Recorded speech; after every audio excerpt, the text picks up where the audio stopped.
আর এখন একটা ভালো সময় হলো আহলুস সুন্নাহ ওয়াল জামাত আমরা সবাই এখন ঐক্যবদ্ধ। সামনে বাংলাদেশে সুন্নি জামাত যেভাবে চাইবে ইনশাআল্লাহ ওইভাবেই সংসদ করবে। আপনাদের এখন থেকে সেই মানসিক প্রস্তুতি নিতে হবে। আপনার একটা ভোটও যেন নবীর দুশ্মনের মার্কার মধ্যে না পড়ে, এটা আপনাকে খেয়াল রাখতে হবে। নাইলে আপনার কারণে, আপনাদের ভোটের কারণে আমরা কষ্টে থাকবো। আমি বলছি না যে সব ভোট আমারে দেন, আমি বলছি ভোট তাকে দেন যে আল্লাহর ওলিদেরকে সম্মান করে। আমাদের সুন্নিদের প্রতিনিধি থাকবে ময়দানে, কি থাকবে কিনা হুজুর? সুন্নি জামাতের প্রতিনিধি থাকবে, আপনাদের কাছে আমরা পরিচয় করায় দিব। বাকিটা আপনারা দেখবেন, বিবেচনা করবেন। অনেক মায়ের খাইছি, অনেকের সিঁড়ি হইছি, আর না, এখন নিজের পায়ে দাঁড়ানোর সময় এসেছে। যুবক ভাইরা আপনারা কি বলেন? নিজের পায়ে দাঁড়ানোর সময় এসেছে। আর যদি এখনো না বুঝেন তাহলে আল্লাহ তাআলা আরো ফিডা কিছু আপনাদের জন্য রেডি রাখছে বাজেটে। ফিডা বুঝেননি? আরো কিছু ধুলাই আরো আপনাদের কপালে আছে, যদি এইবারও না বুঝেন আর কি। যেই ডাক আসবে, যখন ডাক আসবে সুন্নি জামাতের যে কোনো সমাবেশে, কাজ থাকলে কাজটা শর্ট করে হলো সুন্নিয়তের পক্ষে আপনারা সময় দিবেন। কথা বলেন, দিবেন কিনা বলেন? এটা আমি আপনাদের অনুরোধ করে গেলাম। সময় বারবার আসে না, খুব সহসাই একবার সময় গেলে আরেকবার আসে না। আপনাদের এই কথাগুলি স্মরণ করাই দিলাম। কিয়ামতের ময়দানে কিছু চেহারা হবে উজ্জ্বল, আর কিছু চেহারা হবে কুৎসিত, কালো। এটা দুনিয়ার কালো রঙের কারণে কালো নয়, এটা ঈমান না থাকার কারণে কালো হয়ে যাবে।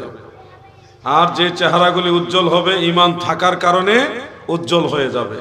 অনেক কালো মানুষ মারা যাওয়ার পরে চেহারা সুন্দর হয়ে যায়, আবার অনেক সুন্দর মানুষ মৃত্যুর আগে এত বিশ্রী চেহারা হইছে, মরার পরে লাশের চেহারার দিকে তাকানো যায় না। এরকম সিন আমরা অনেক জায়গায় দেখি।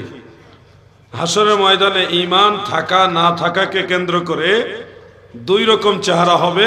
এক রকম চেহারা হবে উজ্জ্বল, সুন্দর, ফর্সা, নূরময়, আলোময়। আরেক রকম চেহারা হয়ে যাবে কুৎসিত, কালিমাময়। এই দুই ধরনের চেহারা কাদের হবে এর পরিচয়টা আরো সুন্দরভাবে আমাদের দয়াল নবীজি দিয়েছেন। তাফসীরে দুররে মানসুরের মধ্যে হাফেজ জালালউদ্দিন সুয়ুতী রহমাতুল্লাহ আলাইহি এই ব্যাপারে কয়েকটা হাদিস শরীফ উল্লেখ করেছেন, মারফু, মাওকুফ, মাকতু, কয়েক রকমের রওয়ায়াত। সেই রওয়ায়াতগুলির মূল মুলাখাস বক্তব্য হলো যে যাদের চেহারা উজ্জ্বল হবে, সুন্দর হবে, দয়াল নবীজি বলেছেন ইন্নাহুম আহলুস সুন্নাহ ওয়াল জামাত। যারা সুন্দর চেহারার অধিকারী হবে তারা হবে আহলুস সুন্নাহ ওয়াল জামাত। আর যাদের চেহারা কুৎসিত হবে, কালিমা যুক্ত হবে, দয়াল নবীজি বলেছে তারা হবে আহলুল বিদআহ।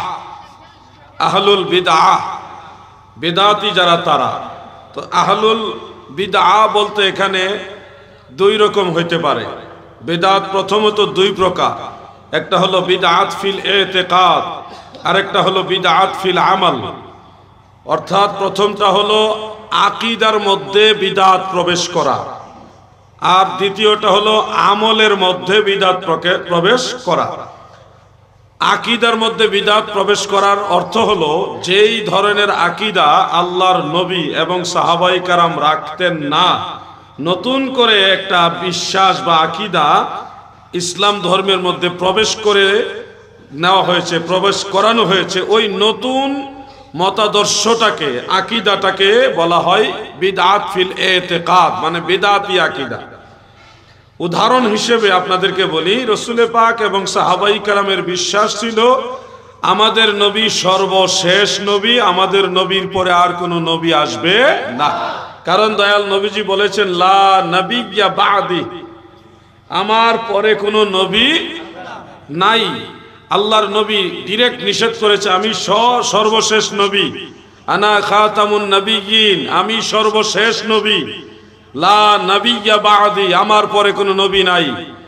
এই নিরিখে সাহাবায়ে কেরাম, পরবর্তীতে তাবেঈগণ, তিনারা ধারাবাহিক সব মুসলমানেরা বিশ্বাস করেছে ইসলাম ধর্মের সর্বশেষ নবী, এই দুনিয়াতে আগত সর্বশেষ নবী হলো মুহাম্মাদুর রাসূলুল্লাহ সাল্লাল্লাহু আলাইহি ওয়াসাল্লাম।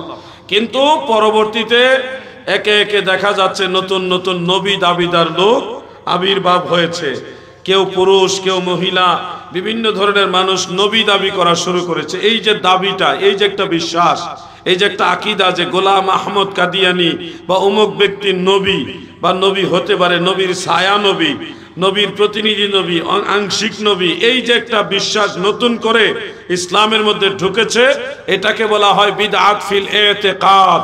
আকীদার মধ্যে, বিশ্বাসের মধ্যে বিদআত। মনে রাখবেন, বিশ্বাসের ভিতরে যাদের বিদআত, এরাই হলো অরিজিনাল বিদআতি।